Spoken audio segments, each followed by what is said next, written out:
سلام دوستان عزیز، خوش آمدین به ویدیوی آموزشی در ارتباط به سیستم مدیریت شاگردان برای مراکز آموزشی افغانستان یا Student Management System.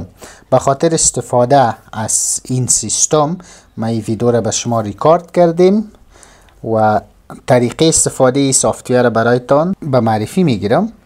به خاطر استفاده از این فولدری را که شما میبینین Student Management System، در داخل از این فولدر ما یک دیتابیسی را داریم که تمام معلوماتی را که ما در این سیستم نشته میکنیم یا انتر میکنیم داخل میکنیم در این دیتابیس ذخیره میشه که این دیتابیس شما هیچ وقت دیلیت نمیکنین، فقط در جایش میمانین و فایل بعدی آن اینی یک .exe فایل است که اونمو سافتویر ماست. به خاطر رن کردن از یا استفاده از این فقط بالا از این دبل کلیک میکنین.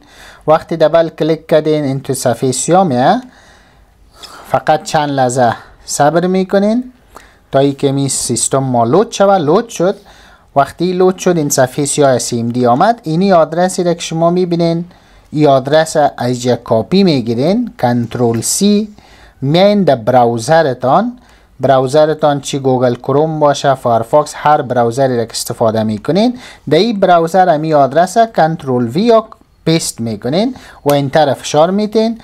این Student Management System یا سیستم مدیریت شاگردان باز میشه و این لاگین پیج از او است. در این قسمت پیش از اینکه ما این سیستم استفاده بکنیم باید ما یک یوزرنیم بر خود ایجاد بکنیم. یوزرنیم ما میتونیم از قسمت ساین اپ ایجا به خود یک اکاونت بسازیم یا حساب بسازیم و یا از قسمت از اینجا ساین اپ کلیک میکنین، اینجا یک یوزرنیم برش میتین. مثلا ما یوزرنیم که برش میتم مسعودی و ایمیل خود همینجا نشته میکنم masood.masoodi@hotmail.com و به یک پسورد میتم که پسورد فراموش نمی کنین که بعد از اینکه پسورد دادین شما میتونین با استفاده از این پسورد داخل اکاونتان یا حسابتان شید و این پسورد ایجا دوباره تکرار میکنم یا کنفرمش میکنم.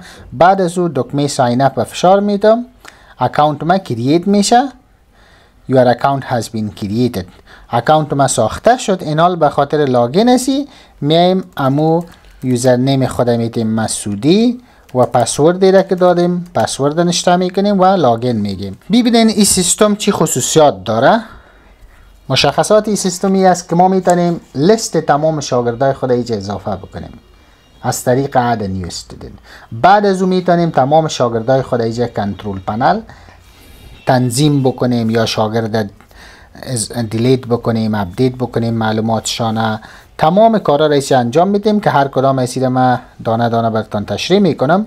و پیش از اینکه ما یک شاگرد اضافه بکنیم اول باید یک استاد اضافه بکنیم. اینجا add a new teacher به خاطر از اینکه ما شاگرد اضافه بکنیم اول باید استاد داخل سیستم باشه. به این معنا که وقتی ما یک لیست شاگردان را در این سیستم اضافه میکنیم این شاگردان مربوط کدام استاد میشه، یعنی کدام استاد این شاگردان را تدریس میکنه در کدام مضمون. به این خاطر باید لیست استادا را اول اضافه بکنیم. از این طریق که میایم add a new teacher فشار میتیم و اینجا میایم اساتید خود اضافه میکنیم. مثلا مقتدر، تخلصش از مسعودی، کانتکت نمبر از اینا را برش میتیم. بعد از او سالری پرسنتیج، یعنی به این استاد چند فیصد ما فیصدی میتیم، چون اکثر کورس های آموزشی که هست بر استاد فیصدی میتیم. مثلا اگر یک شاگرد 1000 فیصد داشته باشه 20% 30% یا 40% شه بر استاد میده. خب ما اینجا 30% فیصدی استاد میگیریم که از هر شاگرد 30%ش به استاد میره. پید دیت از کدام تاریخ به این پرداخت میشه که برای باز به ما نشان میده که استاد از در هر ماه برش از هر شاگردی که داره به او پرداخت میشه. مثلا امروز تاریخ 12 دسامبر 2024 است و ما در تاریخ اول 2025 به این چی میتیم؟ فیس میتیم پید دیتش. اد میگیم. استاد اد گفتیم در این قسمت student and financial summary که ببینین یک استاد چی شد؟ اضافه شد.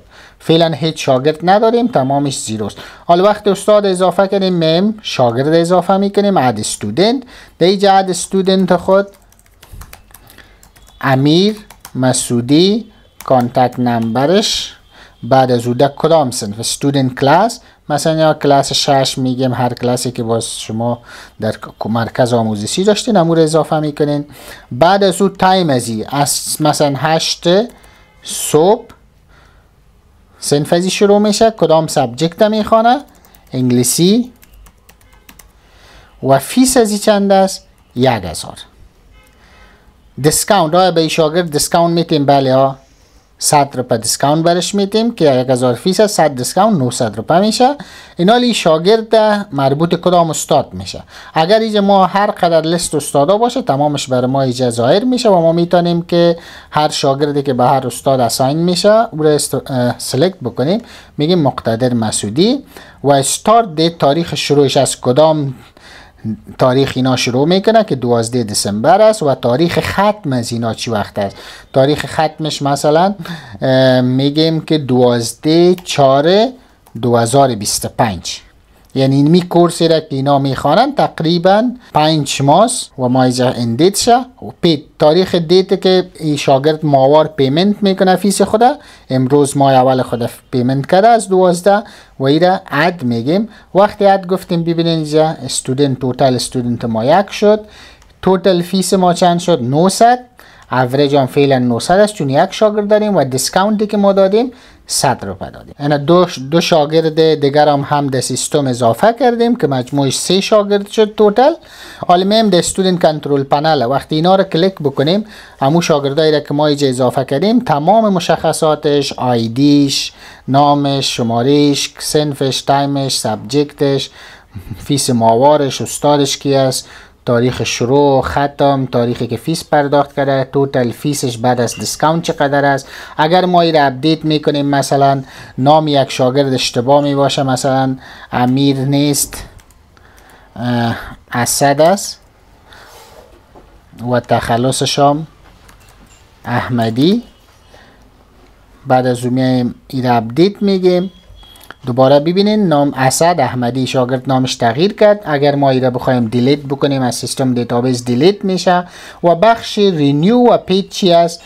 ببینین اینجا یک فیچر یا خصوصیت مهمی سیستمی است که زمانی که شاگردا فیس ماه اول خود پرداخت میکنه، مثلا این شاگرد از اسد احمدی تاریخ استار 12 دسامبر و ختم از 4 دسامبر 2025 است.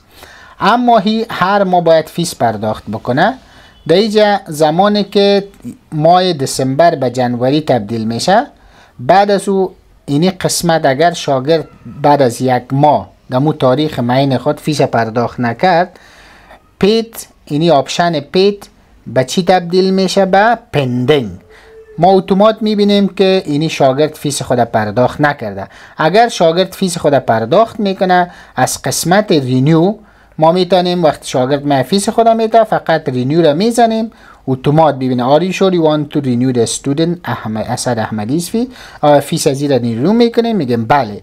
ببینین فیسش تغییر کرد، جنوری 12 و فیسش شد 800. همین رقم اینجا پیت شد.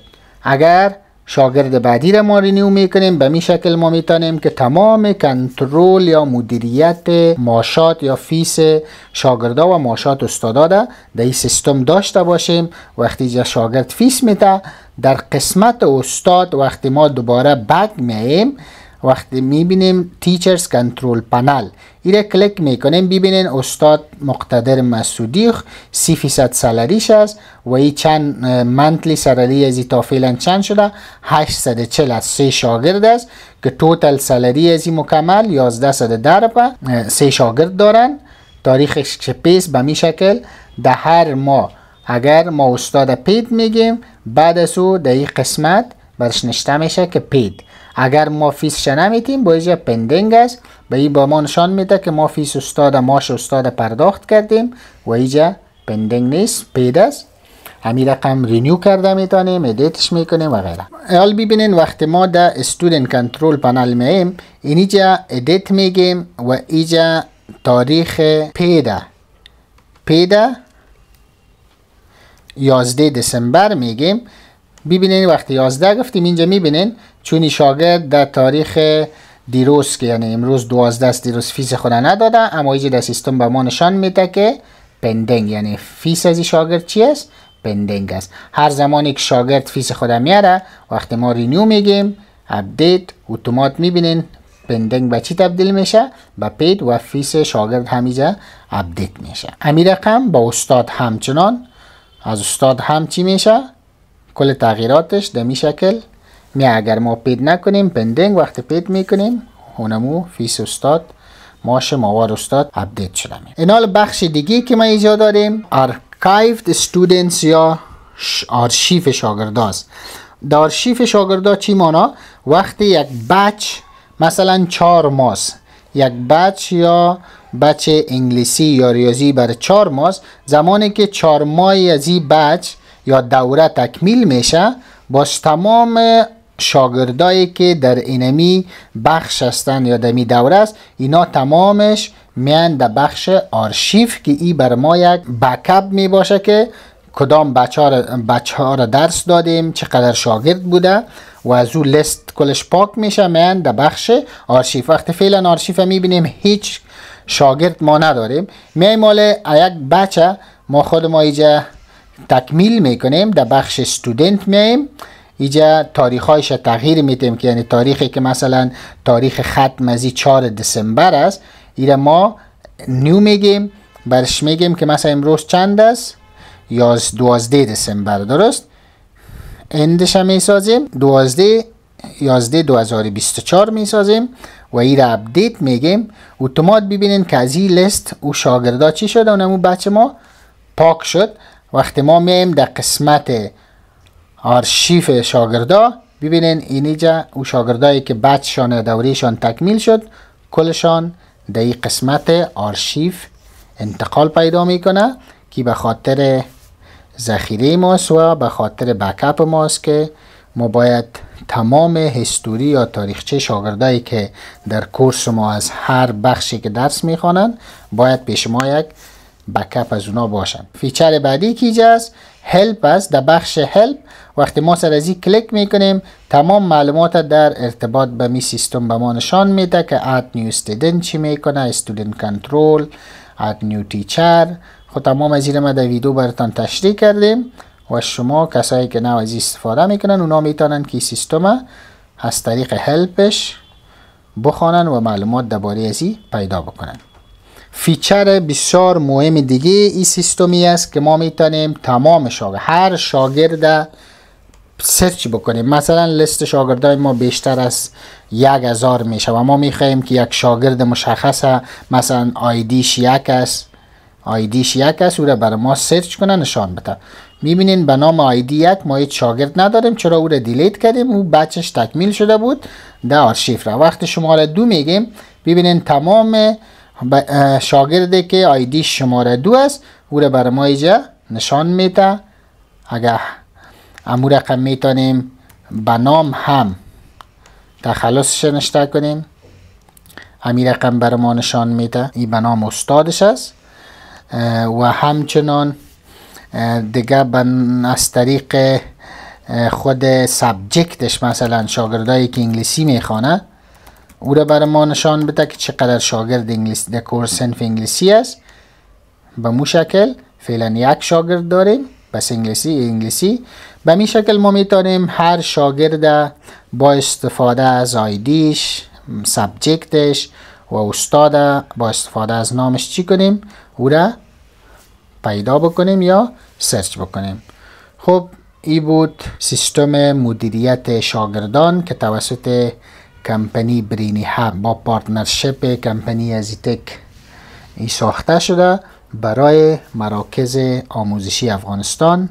با امید از که از این سیستم مراکز آموزشی افغانستان استفاده خوب داشته باشند و ما تصمیم داریم تا تمام بخشایی که در افغانستان است، چی بخش آموزشی است، چی بخش تیوی است، بخش دیگه بخشایی است. اونا رو تمامش آیستا آیستا دیجیتال بسازیم.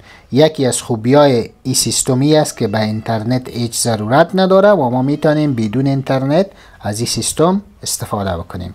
تشکر از شما.